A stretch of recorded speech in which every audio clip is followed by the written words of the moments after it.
local water mist sa engine room. This is located sa IG.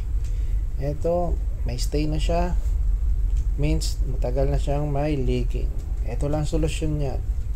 Share ko sa inyo itong solenoid valve.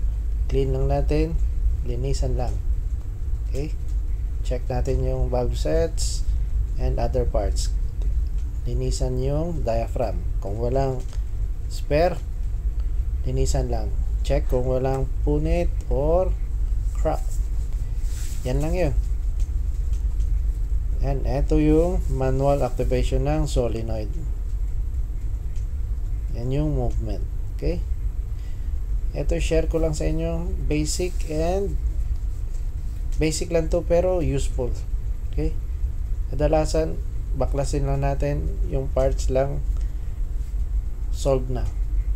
Simple pa pero big effect sa atin kasi panay leaking yung nozzle. Hindi naman kailangan natin na palitan kasi good pa yung rubber diaphragm. Saka mga valve set, good na good. Okay, pagkatapos nyan, assemble na natin. Okay, yun lang. Check lang natin kung may crack, palitan. Hindi na kailangan natin baklasin lahat. Yan lang. Yan. Kasi luma ng barko to, matagal na rin to mga parts. Okay, yan lang. Balik natin cover nya with spring.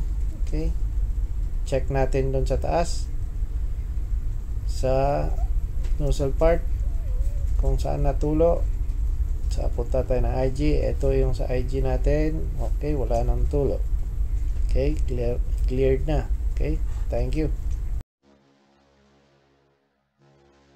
If you learned from this video, please like, share and subscribe, and don't forget to hit the bell for more updates.